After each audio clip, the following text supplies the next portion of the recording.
Assalamualaikum warahmatullahi wabarakatuh. Bertemu lagi di channel Aryadin. Kali ini saya akan membagikan pembahasan review pedagogik karakteristik peserta didik untuk PPK Guru SD tahun 2021. Jadi yang kemarin pedagogiknya tentang teori belajar, kali ini tentang karakteristik peserta didik. Dan bagi Anda yang baru mampir, jangan lupa untuk subscribe dan tekan loncengnya untuk mengetahui update soal maupun materi tentang P3K Guru maupun CPNS. Dan bagi Anda yang ingin bergabung belajar P3K bersama, silakan ada grup Telegram, untuk linknya ada di deskripsi video ini. Mari kita lanjutkan ke pembahasan. Soal nomor 1, Pak Aris merupakan guru kelas 5 SD. Ketika memberikan pelajaran menyanyi atau musik, memilih lagu-lagu dari asal daerah peserta didiknya. Tindakan guru tersebut karena memperhatikan karakteristik peserta didik, terutama jawabannya adalah kultural. Pembahasannya, pendidik dalam melakukan proses pembelajaran harus mampu menyikapi keberagaman budaya yang ada di sekolahnya atau kelasnya. Misalnya Pak Irwan, seorang pendidik di salah satu SMA, ketika menjelaskan materi pelajaran dan dalam memberikan contoh-contoh perlu mempertimbangkan keberagaman budaya tersebut, sehingga apa yang disampaikan dapat diterima oleh semua peserta didik atau tidak hanya berlaku untuk budaya tertentu saja. Jadi yang menunjukkan itu yang saya blokir ini, lagu-lagu daerah asal.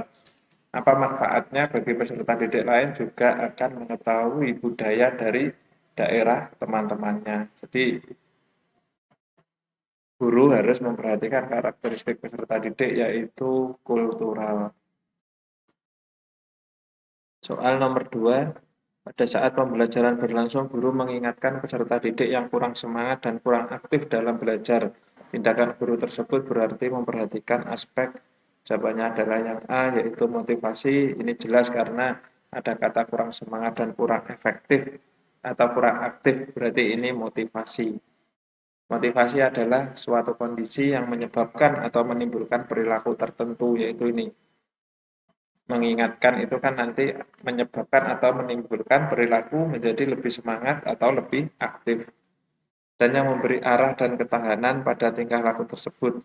Motivasi kadang timbul dari dalam diri individu itu sendiri, atau dalam arti motivasi intrinsik, dan kadang motivasi itu muncul karena faktor dari luar dirinya sendiri, yaitu motivasi ekstrinsik. Jadi yang dilakukan guru ini adalah motivasi ekstrinsik, yaitu motivasi yang muncul karena faktor dari luar diri siswa.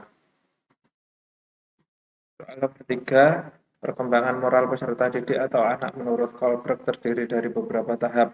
Tahap Navally Egoistic Orientation, yaitu tahap di mana anak menilai baik buruknya berdasarkan, yaitu yang B, kontrak atau imbal jasa. Jadi ada untung ruginya.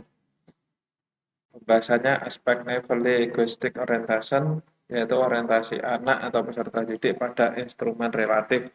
Perbuatan benar adalah perbuatan yang secara instrumen memuaskan keinginannya sendiri. Kepeduliannya apakah mendatangkan keuntungan atau tidak, atau anak menilai baik buruk berdasarkan kontrak atau imbal jasa.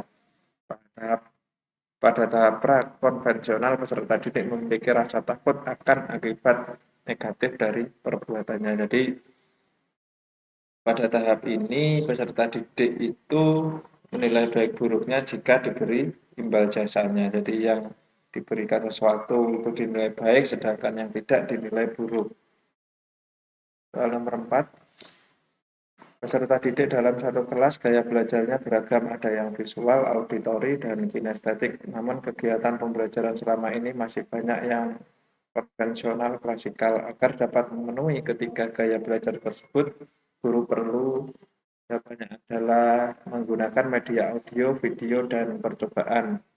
Peserta didik bergaya belajar visual, ini pembelajarannya bisa dilakukan misal melalui multimedia, pembelajaran dan membaca modul atau buku paket karena visualnya.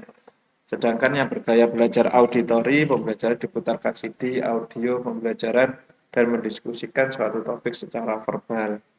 Sedangkan yang bergaya belajar kinestetik ini suka gerak, Maka dalam proses pembelajarannya yang pertama dapat menggunakan objek nyata untuk belajar konsep baru dan mengajak peserta didik untuk belajar mengeksplorasi lingkungan atau melakukan percobaan ini. Soal nomor 5, pada suatu proses pembelajaran di taman kanak-kanak, peserta didik akan dikembangkan aspek motorik kasarnya. Maka pendidik dapat menugaskan peserta didiknya untuk melakukan kegiatan. Jawabannya adalah menendang bola. Ini juga jelas. Motorik kasar merupakan gerakan tubuh yang menggunakan otot-otot besar atau sebagian besar atau seluruh anggota tubuh yang dipengaruhi oleh kematangan anak itu sendiri. Contoh perkembangan motorik kasar anak yaitu anak pada usia 3 tahun gemar melakukan gerakan seperti melompat, berlari ke depan dan ke belakang. Usia 4 tahun anak masih melakukan gerakan sejenis namun mereka menjadi lebih berani seperti berani melompat dari tempat tinggi atau bergelantung. Di motorik kasar itu jadi yang menggunakan otot-otot besar atau sebagian besar dari anggota tubuhnya, yaitu menendang bola.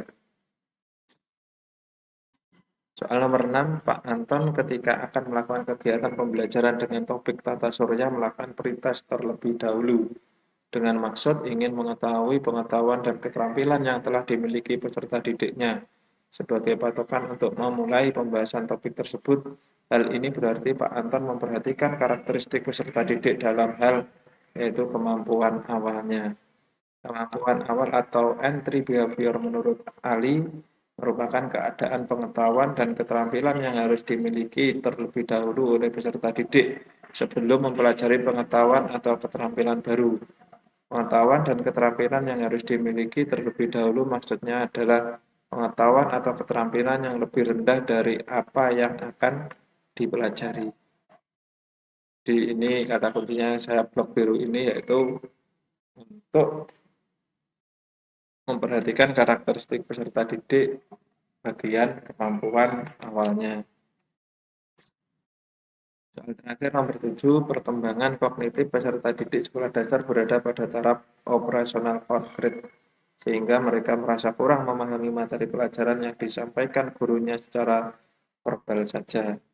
Proses pembelajaran tersebut akan efektif jika disertai menggunakan jawabannya adalah media benda nyata karena tadi tahapnya masih operasional konkret. Konkret itu berarti kan nyata.